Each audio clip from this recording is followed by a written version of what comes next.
Imagine walking alone at midnight through a big city. No fear, no gangs, no looking over your shoulder. In Singapore, this is normal.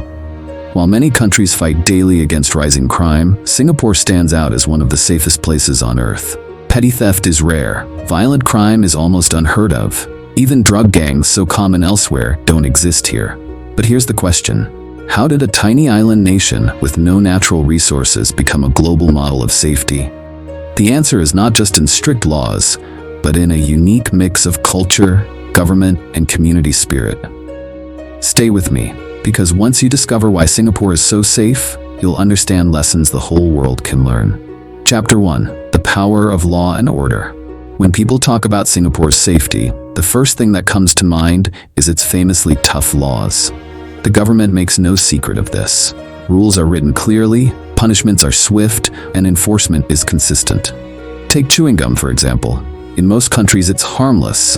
In Singapore, selling or smuggling gum is banned, not because it's dangerous, but because it once caused costly damage to public trains and sidewalks. The message is clear. Even small actions that disrupt society are taken seriously. Vandalism is another example. Spray paint a wall in New York or London and you might get community service. Do it in Singapore and you face jail time and caning.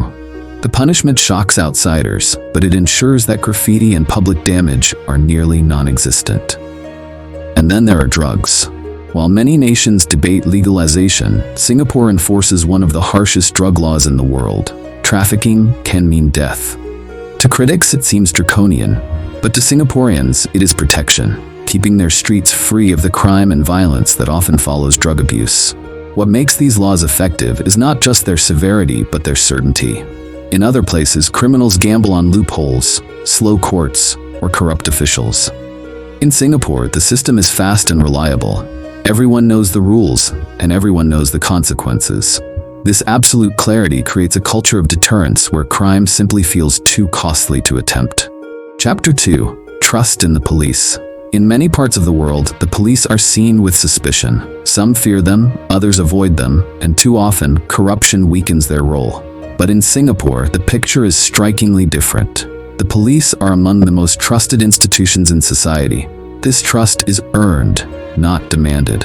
Singapore's police force is highly professional, well-trained, and remarkably efficient.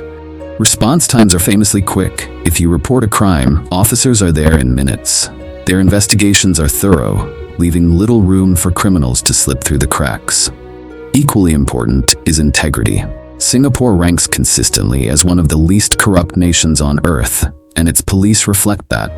Officers are paid competitive wages, reducing the temptation of bribes, and the system enforces accountability at every level. There are no special deals for the rich or powerful. The law applies to everyone. The result is a cycle of confidence. Ordinary citizens see the police as protectors, not predators. They are more willing to report crimes, provide evidence, and even step in as witnesses. With greater cooperation, solving cases becomes easier, which in turn builds even stronger public trust. This trust has a powerful ripple effect. It creates a society where criminals know they cannot hide, and citizens know they are safe. In Singapore, the police are not just enforcers of law.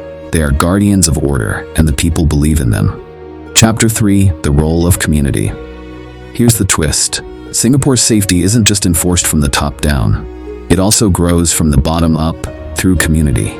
From an early age, Singaporeans are taught that responsibility doesn't end with themselves. It extends to family, neighbors, and even strangers. This sense of collective responsibility shapes everyday life. In neighborhoods, residents keep an eye on one another's homes. It's common for neighbors to step in if something looks unusual, whether it's a suspicious person loitering or a child wandering alone. Public spaces, too, are carefully respected. Cleanliness is not just the job of the government, it's seen as the duty of everyone who uses those spaces. This shared ownership makes vandalism or littering socially unacceptable. Schools reinforce these values. Alongside math and science, children learn discipline, honesty, and respect for authority. They are reminded that their actions reflect not only on themselves, but also on their families and communities. The most powerful element, though, is the fear of shame. In many Western countries, crime is seen as an individual choice. You commit a crime, you pay the price. In Singapore, the consequences go deeper. Breaking the law brings embarrassment to your parents, dishonor to your workplace, and even damage to your community's reputation. This invisible cultural pressure stops many crimes before they even happen. It is not just fear of the police, but fear of letting down those around you. And in Singapore, that fear is often stronger than punishment itself. Chapter 4. The immigration factor. Singapore may be small, but it is one of the most connected places on Earth. Its airport, Changi, is a global hub, and its ports are among the busiest in the world. Every day, millions of travelers, tourists, and workers flow in and out of this city-state. In many countries, such constant movement brings risks: smuggling, human trafficking, or rising street crime. But in Singapore, the story is different. The reason lies in its immigration policy. Rules are strict, and enforcement is uncompromising. Before even entering, visitors are screened carefully. Background checks, security questions, and clear warnings about local laws remind everyone this is not a country where you take chances. For foreign workers, Singapore also has tight systems in place. Employers are responsible for their employees' conduct, and the government monitors compliance closely. Misbehavior isn't brushed aside, it has consequences. If a foreigner commits a crime, the punishment is twofold: legal penalties followed by deportation and a permanent ban from returning. This clarity makes crime an unattractive option for outsiders. Why risk losing your job, your visa, and your future in Singapore for a quick crime that will almost certainly be punished? The result is a city that feels safe not only for locals, but also for millions of international visitors. Whether you are a tourist walking in the shopping districts or a business traveler arriving for a conference, Singapore ensures that safety isn't negotiable, it's guaranteed. Chapter 5. The drug war that worked. If there's one area where Singapore draws the sharpest global attention, it is its uncompromising war on drugs. In a world where many nations are relaxing drug laws or debating legalization, Singapore stands firm with a zero-tolerance approach. Here, the rules are crystal clear. Possession of even tiny amounts can bring years in prison. Trafficking above a certain limit carries only one penalty: execution. To outsiders, it feels shockingly harsh. But to Singaporeans, it is the foundation of their peace. The government does not view drugs as a personal choice. It sees them as a national threat. Drugs, in their view, don't just ruin individual lives, they destroy families, fuel gangs, and unleash crime. By shutting the door completely, Singapore prevents the ripple effects before they begin. And the numbers speak loudly. Singapore has one of the lowest drug abuse rates in the world. You don't see drug cartels carving out territories. You don't see addicts crowding alleyways. You don't see the violent spillovers that plague so many other nations. Critics in the West often call the system brutal, but many Singaporeans defend it by pointing to the results: clean streets, safe neighborhoods, and a generation shielded from the drug epidemic that devastated whole communities elsewhere. For decades, this hard line has kept Singapore's crime rates astonishingly low. Harsh or not, the drug war here is not just law, it is survival. Chapter 6. Technology as a silent guardian. Singapore isn't just a safe nation. It's a smart nation. Beyond tough laws and community values, the country has embraced technology as a silent partner in keeping crime low. Everywhere you go, you'll notice the presence of cameras. From crowded shopping malls to quiet housing estates, thousands of CCTV systems are watching. Not intrusively, but effectively. Public transport systems are monitored closely, ensuring that both commuters and workers are protected. But it doesn't stop with cameras. Singapore has invested heavily in smart sensors that detect unusual activities in neighborhoods, from suspicious movements to sudden emergencies. These systems are linked to command centers, where authorities can respond in real time. Even identity is digitized. With advanced tracking systems, it is nearly impossible for criminals to hide behind fake names or disappear into the crowd. Technology ties everyday activities like banking, traveling, and even housing into a secure digital network, making fraud and identity theft much harder to pull off. Critics call it a surveillance state. They argue that too many cameras can feel like a loss of privacy. But most Singaporeans don't see it that way. To them, these tools aren't about control, they're about protection. The difference is simple. In some places, cameras are feared because they're linked to corruption or abuse of power. In Singapore, they are trusted because they serve only one purpose: keeping citizens safe. It's like walking through a city where someone is always watching, not to harm you, but to guard you. Chapter 7: Economic Stability and Opportunity. There's another side to Singapore's success story, one that goes beyond police or punishment. The truth is, crime often grows where poverty takes root. Where there's desperation, theft follows. Where there's unemployment, gangs find recruits. Singapore's leaders understood this from the very beginning. Instead of waiting for crime to spread, they tackled the root causes. After independence in 1965, Singapore was poor, overcrowded, and resource-starved. But through careful planning, foreign investment, and a relentless focus on education, the nation transformed into one of the world's wealthiest countries in just a few decades. Today, jobs are plentiful and wages are steady. The government invests in skills training in industries that keep people employed, from technology and finance to manufacturing. Even those in lower income groups are supported through wage supplements and career advancement programs. Housing, too, is part of the strategy. Over 80% of Singaporeans live in public housing estates that are safe, clean, and affordable. This prevents the growth of slums or homeless communities that, in many cities, often become hotspots for crime. By ensuring that basic needs are met and opportunities are within reach, Singapore reduces the temptation for its people to turn to illegal means of survival. When citizens have both stability and hope, crime loses its appeal. The result is simple but powerful. Instead of raising criminals, Singapore raises workers, professionals, and entrepreneurs who build the nation, not break it. Chapter 8: Education that shapes values. In Singapore, education is not just about passing exams, it is about shaping character. From the first day of school, children are taught that knowledge and values must go hand in hand. Yes, they study math, science, and languages, but alongside academics, schools place strong emphasis on character education. Students learn the importance of respect for teachers, for parents, and for authority. Discipline is built into daily routines, from punctuality to proper conduct in class. Responsibility is also highlighted. Every child is reminded that their actions affect not only themselves, but also their families and communities. This approach creates more than good students. It builds law-abiding citizens.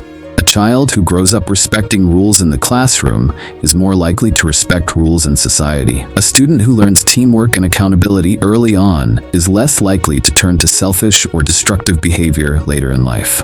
Of course, Singapore is not free of youth crime, but compared to global averages, the numbers are far lower. Why? Because from an early age, children understand that crime is not simply illegal, it is shameful. To break the law is not only to face punishment, but also to disappoint parents, embarrass teachers, and tarnish the school's reputation. This early shaping of values creates a powerful cultural shield. By the time students grow into adults, they are not just educated workers. They are citizens who see law, order, and responsibility as part of everyday life. Chapter 9: A Culture of Cleanliness and Order. The first thing visitors notice in Singapore isn't the skyscrapers or the high-tech airport, it's the cleanliness. Streets are spotless, public housing blocks are well kept, even the busiest hawker centers are orderly. Graffiti is almost non-existent, trash bins are rarely overflowing, and broken infrastructure is repaired quickly. This is no coincidence. It is the result of a deliberate strategy. Singapore believes that the environment shapes behavior, and it enforces this belief with both rules and culture. Littering, spitting, or vandalism comes with fines, but beyond the punishment lies a deeper social expectation. Public space belongs to everyone, so everyone must protect it. Psychologists call this the broken windows theory. If a window is left shattered, soon others will be broken. Neglect signals that disorder is tolerated, and crime follows. Singapore flips this idea on its head. By keeping neighborhoods pristine, the country sends a strong signal. Disorder is not welcome here. Clean spaces influence how people behave. A commuter is less likely to drop litter on a spotless train platform. A teenager is less tempted to vandalize a wall when no graffiti exists anywhere else. Over time, order becomes the norm, and anything outside of it feels unnatural. The This is why Singapore's cleanliness is more than cosmetic. It is part of its crime prevention model. By maintaining order in the smallest details, the country prevents chaos in the larger picture. The message is silent but powerful.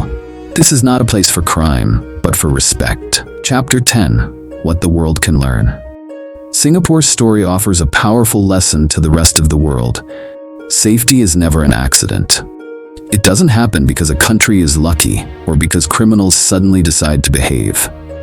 It happens because a nation makes deliberate choices. Singapore chose to enforce laws with clarity and consistency, making sure that no one, rich or poor, could escape consequences. It chose to fight corruption at every level, ensuring trust in both leaders and police. It chose to nurture community values, where shame and honor matter just as much as legal penalties. And it chose to build economic opportunities so citizens had no need to turn to crime for survival. Put these choices created a society where crime feels out of place. In many cities, crime blends into the background as normal. But in Singapore, even small acts like vandalism or littering feel shocking because they break a culture of order. That is the deeper lesson.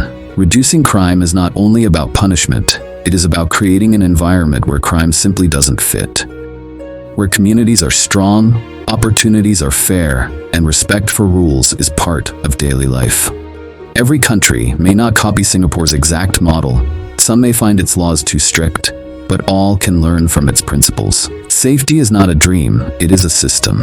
And when the system is built wisely, people walk freely, communities thrive, and crime struggles to find a place. Conclusion: the Singapore example. Singapore is not without flaws. Critics point out that its punishments can be severe, its laws unbending, and its surveillance extensive. Some argue that freedom is traded for order. And yet, look at the results.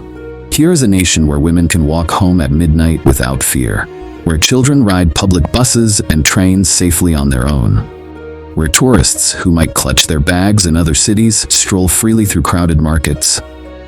In a world where crime seems to grow with every headline, Singapore proves something extraordinary. Safety can be engineered. It can be designed through clear laws, enforced with fairness, supported by community values, and strengthened by opportunity. It is not luck, it is intention. The lesson is simple. Singapore is safe because it chose to be safe. And that choice was backed by decades of discipline, planning, and the courage to do what many other nations only talk about.